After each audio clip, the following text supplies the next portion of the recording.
Gelmesen Allah'ım eşkimden divane. Yandım ay Allah, sabrim kurtardı. Pervanemi kim apardı? Ben düştüm bir derde, hiç kim derdimi bilmez. Gözlerim gülemde yüreğim gülmez. Allah'tan sonra hiç kes sözünü bilmez.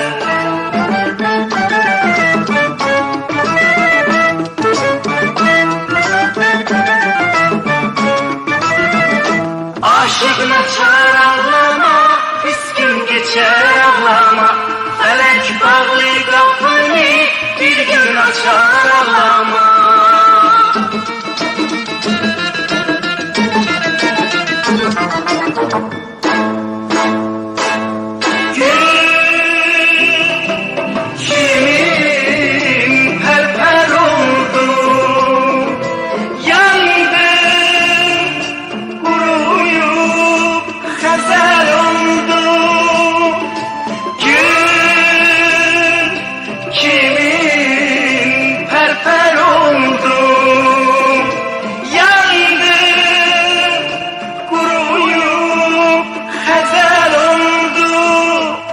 Eşkin otuna yandı pervane.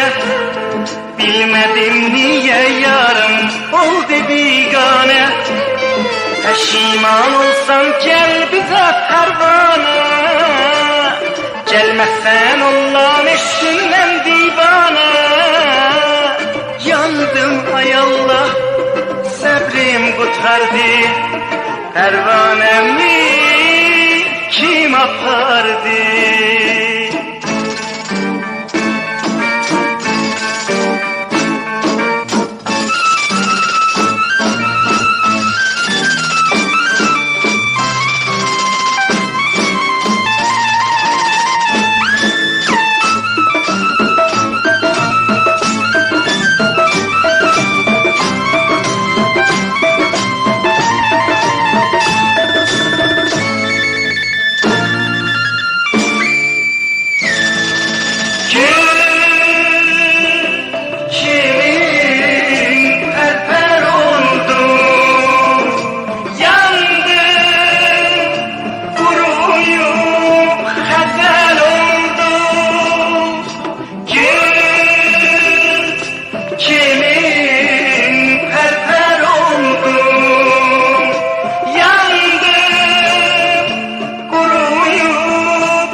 Eşkin otuna yandı pervane. Bilmedim niye yarım oldu bigane. Peşiman olsan gel bize pervane. Gelmezsen Allah'ım eşkinden divane. Yandım ay Allah, sabrim kurtardı. Pervanemi kim apardı?